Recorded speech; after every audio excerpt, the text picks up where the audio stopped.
날마다 솟는 샘물 큐티 채널 운영자 사재훈 목사입니다. 오늘 하루도 하나님의 백성으로 합당한 삶을 살아가길 기도하겠습니다. 큐티 영상 시청 후 좋아요와 구독을 꼭 부탁드립니다. 제 27장. 모세와 이스라엘 장로들이 백성에게 명령하여 이르되, 내가 오늘 너희에게 명령하는 이 명령을 너희는 다 지킬지니라. 너희가 요단을 건너 내 하나님 여호와께서 네게 주시는 땅에 들어가는 날에 큰 돌들을 세우고 석회를 바르라. 요단을 건넌 후에 이 율법의 모든 말씀을 그 위에 기록하라. 그리하면 네 하나님 여호와께서 네게 주시는 땅, 곧 젖과 꿀이 흐르는 땅에 네가 들어가기를 네 조상들의 하나님 여호와께서 네게 말씀하신 대로 하리라. 너희가 요단을 건너거든 내가 오늘 너희에게 명령하는 이 돌들을 에발산에 세우고 그 위에 석회를 바를 것이며, 또 거기서 네 하나님 여호와를 위하여 제단 곧 돌단을 쌓되 그것에 쇠 연장을 대지 말지니라. 너는 다듬지 않은 돌로 네 하나님 여호와의 제단을 쌓고 그 위에 네 하나님 여호와께 번제를 드릴 것이며, 또 화목제를 드리고 거기에서 먹으며 네 하나님 여호와 앞에서 즐거워하라. 너는 이 율법의 모든 말씀을 그 돌들 위에 분명하고 정확하게 기록할지니라.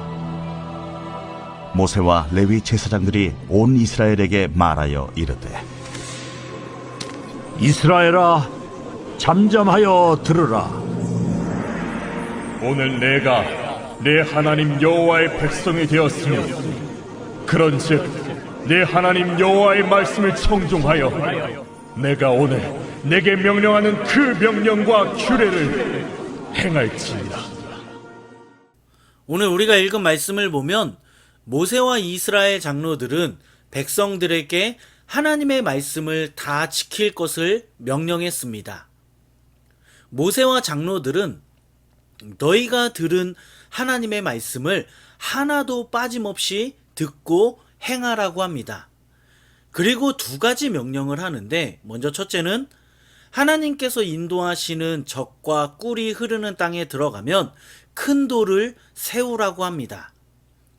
큰 돌을 세우고 돌에 석회를 바르라고 합니다.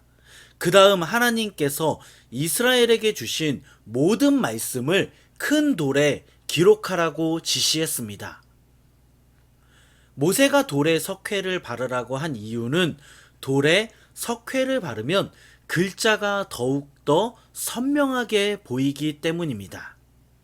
사랑하는 여러분, 모세와 장로들은 왜 이스라엘 백성들에게 하나님의 말씀을 큰 돌에 기록하라고 했습니까?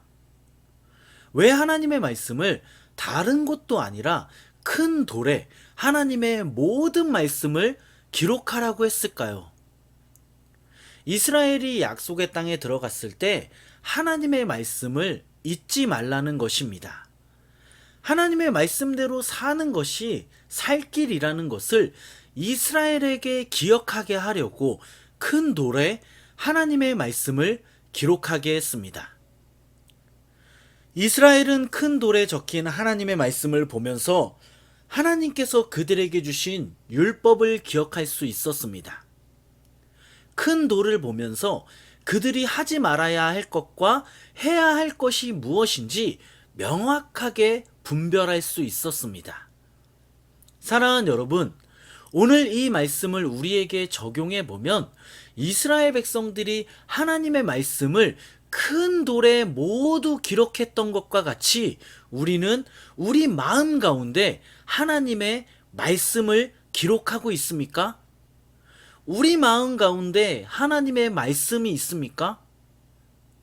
또한 이스라엘이 하지 말아야 할 것과 해야 할 것을 알려주던 하나님의 말씀이 기록된 큰 돌이 우리 마음 가운데 있습니까?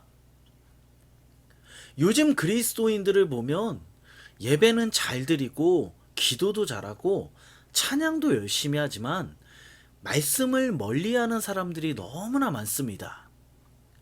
우리가 다시 한번 생각해 봐야 하는 것은 하나님은 이스라엘 백성들이 가나안 땅에 들어가기 전 그들에게 말씀을 주셨습니다. 왜 그들에게 말씀을 주셨냐면 말씀을 통해 말씀이 있어야만 하나님의 거룩한 자녀답게 살아갈 수 있기 때문입니다. 이것은 우리도 마찬가지입니다. 그러므로 여러분, 매일매일 하나님의 말씀을 가까이 하는 저와 여러분 되기를 소망합니다. 때로는 큐티하는 것, 말씀을 읽는 것, 저도 목사지만 가끔은 좀 힘들 때가 있습니다. 지치고 피곤할 때도 있습니다. 하지만 우리가 계속 꾸준히 하나님의 말씀을 가까이 해야 하는 이유는 우리 마음속에 말씀이 기록된 돌이 있어야 세상 속에서 우리는 그리스도인답게 살아갈 수 있기 때문입니다. 말씀이라는 그리스도인의 매뉴얼이 있어야 우리는 하나님의 자녀답게 이 땅을 살아갈 수 있습니다. 여러분, 이 말씀을 기억하며 오늘 하루도 하나님의 말씀을 가까이 할 수 있는 저와 여러분 되길 간절히 소망합니다. 이것이 모세와 장로들의 첫 번째 명령입니다. 두 번째 명령은 하나님을 위해 제단을 쌓으라고 합니다. 5절과 6절을 보면 모세는 하나님을 위해 제단을 쌓으라고 하면서 쇠 연장을 사용하지 말라고 합니다. 모세는 다듬지 않은 돌로 하나님의 제단을 만들고 그 위에다가 하나님께 드릴 번제물을 올리라고 했습니다. 오늘 말씀을 제가 묵상하면서 하나님께서 왜 이런 말씀을 기록하셨을까? 왜 제단을 쌓는데 쇠 연장을 사용하지 말고 다듬지 않는 그러한 돌로 하나님을 위한 제단을 쌓으라고 하셨을까? 제가 말씀을 계속 묵상하면서 이런 질문이 생겼습니다. 그래서 제가 궁금해서 이런저런 자료를 찾아보고 또한 책들을 보다가 한 교부 신학자가 이 부분을 이렇게 해석하는 것을 읽었습니다. 무엇이든지 하나님께 바쳐진 것은 꾸밈 없이 자연스러워야 하고 인위적이지 않아야 한다. 여러분, 이게 무슨 말입니까? 하나님께 예배할 때 인위적인 모습이 아니라 가식적인 모습이 아니라 진실한 마음으로 하나님을 예배하라는 겁니다. 사랑하는 여러분, 잘 생각해 보면 우리는 가식 없이 하나님을 예배하고 있습니까? 남에게 보이는 모습 때문에 은혜 받는 척, 은혜로운 척 하면서 하나님을 예배하고 있는 것은 아닙니까? 저도 오늘 말씀을 묵상하면서 제 모습을 보니까 하나님 앞에 가식적인 모습으로 예배 드릴 때가 참 많이 있었다는 것을 알게 되었습니다. 목사이기 때문에 은혜 받지도 않았는데 은혜 받은 척하고 기쁘지도 않으면서 기쁜 척하면서 하나님을 예배하고 있었습니다. 이번 주 주일도 하나님 앞에서 가식적인 예배를 드린 제 모습이 있었습니다. 제가 그렇게 예배를 드렸습니다. 여러분은 어떻습니까? 지난주 여러분은 가식적인 모습을 버리고 온전히 하나님을 예배했습니까? 사랑하는 여러분, 우리 하나님은 신령과 진정으로 예배 드릴 것을 우리에게 명령하셨습니다. 우리가 신령과 진정으로 하나님을 기뻐하며 하나님을 찬양할 것을 명령하셨습니다.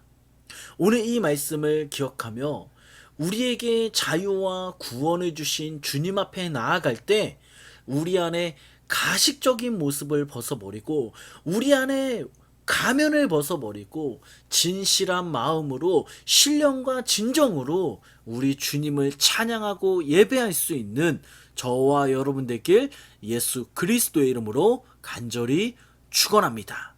우리 말씀을 생각하면서 기도하겠습니다. 하나님 아버지, 감사합니다. 오늘도 우리에게 좋은 날씨와 감사할 수 있는 마음을 주시니 감사합니다. 신앙생활이 길어지면 길어질수록 더욱더 우리의 신앙이 성숙할 수 있도록 우리를 인도하여 주시옵소서. 하나님 아버지, 매일매일 하나님의 진리의 말씀을 가까이 하길 원합니다. 말씀을 가까이 함으로 하나님의 말씀을 마음속에 새기길 원합니다. 그리하여 매일매일 하나님께서 우리에게 무엇을 원하시는지 깨닫게 하여 주시옵소서. 또한 하나님 기도합니다. 하나님 아버지, 하나님 앞에 가식적인 모습이 아니라 진실한 마음을 가지고 하나님을 예배하길 원합니다. 우리 안에 가식적인 모습을 버리고 신령과 진정으로 하나님을 예배하게 하여 주시옵소서. 이 모든 말씀 예수님의 이름으로 기도드립니다. 아멘.